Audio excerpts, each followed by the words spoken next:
आपका बहुत बहुत स्वागत है। मेरा यूट्यूब चैनल एक मेंटल हेल्थ से रिलेटेड चैनल है, नामक काउंसलर। अगर आप मेरा चैनल फॉलो करते हैं तो आप जरूर जानते होंगे इस बात को। तो आज जब मेरी इच्छा थी कि मैं बस कृष्ण भगवान के बारे में कुछ पढूं, तो जब पढ़ा उनकी लाइफ के बारे में, एक वेबसाइट पे मिला time line of Shri Krishna's life. तो बड़ा इंटरेस्टिंग था, क्योंकि आमतौर पर हम लोग अपने जो हम लोग भगवान जिनको मानते हैं उनका कोई टाइमलाइन नहीं देखते।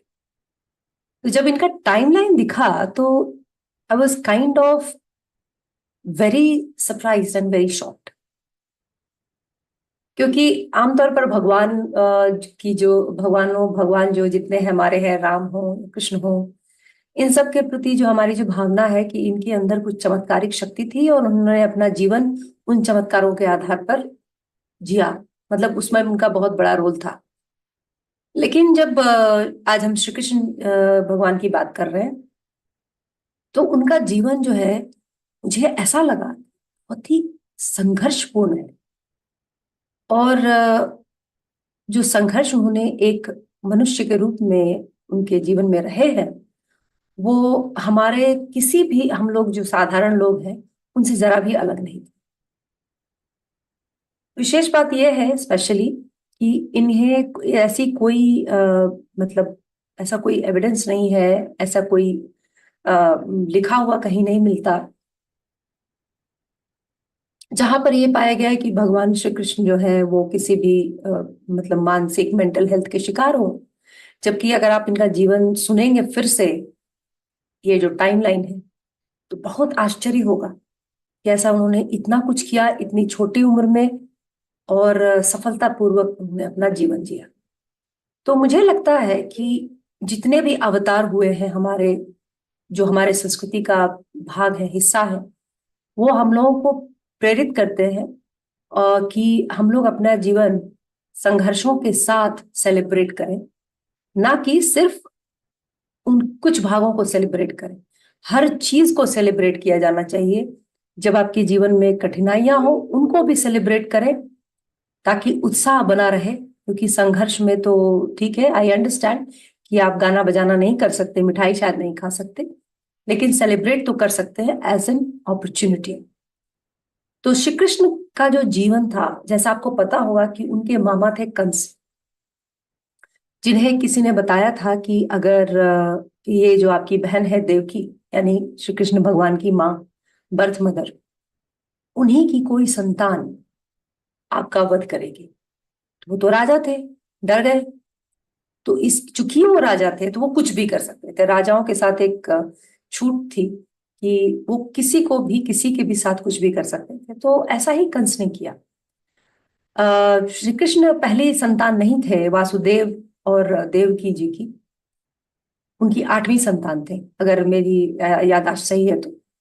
और नहीं तो प्लीज करेक्ट कर लीजिए। तो उसके पहले की सारी संतानों को उन्होंने पटक पटक के मार डाला, ऐसा ऐसा वर्णन है। लेकिन यहाँ पर ये देखना होगा कि देवकी और वासुदेव दोनों के ही अंदर कितना स्ट्रॉन्ग डिटर्मिनेशन था और रेजिलियंस था, जिसको आज हम लोग रेजिलियंस बोलते हैं। AQ एडवर्सिटी कोशेंट का पार्ट भी है रेजिलियंस, कि वो बहुत डिटरमाइंड थे कि जो होना है वो होगा। और आठवीं संतान यानी कृष्ण भगवान भी जेल में ही पैदा हुए, यह भी सबको पता है। कारागार या जेल में पैदा हुए। तो एक कितना आनंदपूर्ण अनुभव रहा होगा एक माँ के लिए, जो कि कितनी ज्यादा स्ट्रेस में रही होंगी और ट्रॉमा से गुजरी होंगी कि उनका अपने एक सगा भाई, जिसके साथ वो बचपन में खेली भी होंगी शायद, वो चाहता नहीं है कि उनकी कोई भी संतान जिए। अंदाजा लगाइए, समझने की कोशिश कीजिए इस बात को, बजाय श्री कृष्ण के जीवन को, भगवान श्री कृष्ण के जीवन को देखने के। इसका इसको इस बात को समझिए। ऐसा भी बहुत होता है कि दो भाई बहन जो है वो अपने एक दूसरे को देख नहीं पाते जब बड़े हो जाते हैं। यहाँ तो उनके संतानों को मारने की बात हो रही थी और मारा भी गया। क्योंकि वो राजा थे तो कंस कुछ मतलब वो कोई उनको कुछ कर नहीं सकता था। जो कंस चाहते वही होता, और वही हो भी रहा था। इसके पहले एक संतान यानी कृष्ण भगवान को वासुदेव ने अपने स्ट्रॉन्ग डिटर्मिनेशन, रेजिलियंस और स्ट्रेंथ, मेंटल स्ट्रेंथ से उन्होंने उस बच्चे को बचाया। और रातों रात वो भागे और अपने बचपन के एक मित्र यानी नंद, जो मथुरा में जिनका बेस था, जो गायों को पालते थे, और यशोदा मैया जिनको हम लोग सब लोग जानते हैं, उनके उनकी शरण में उनको दे दिया कि वो अपने बच्चे की तरह पाले। बच्चा अपने माँ बाप से बचपन में ही दूर हो गया, बचपन में ही नहीं, पैदाइश के बाद ही दूर हो गया। यह कितना बड़ा ट्रॉमा है बच्चे के लिए। लेकिन कृष्ण भगवान ने इसकी कोई झलक नहीं दी।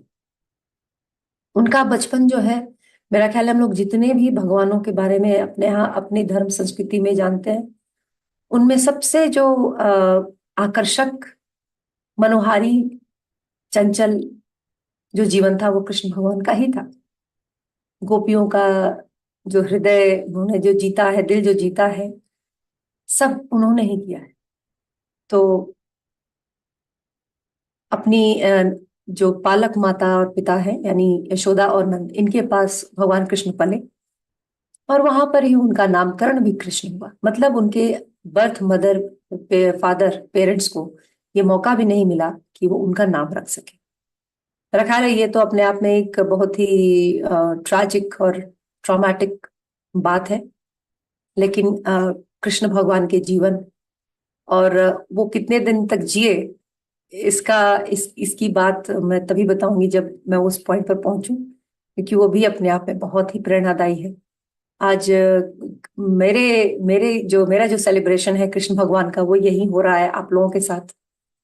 और उनके जीवन से जो मुझे आज मोटिवेशन मिला है, दैट इज वेरी स्ट्रॉन्ग। हालांकि कृष्ण भगवान मेरे जीवन से भी बहुत ज्यादा जुड़े हुए हैं। मेरे बाबा कृष्ण भगवान के बहुत बड़े भक्त थे और अंतिम समय में उन्होंने कृष्ण को ही याद किया। जब उन्हें जो फेटल हार्ट अटैक हुआ, तब भी उन्होंने कृष्ण को ही याद किया था। तो लेकिन मतलब मेरे बाबा मुझे लेके जाते थे कृष्ण भगवान के उनकी मूवीज देखने, और ये तो मेरे बचपन में बहुत स्ट्रॉन्ग मेमोरीज हैं भगवान कृष्ण के लिए। लेकिन आज इस उम्र में आकर आज कृष्ण भगवान ने मुझे एक अलग तरीके से प्रेरित किया है।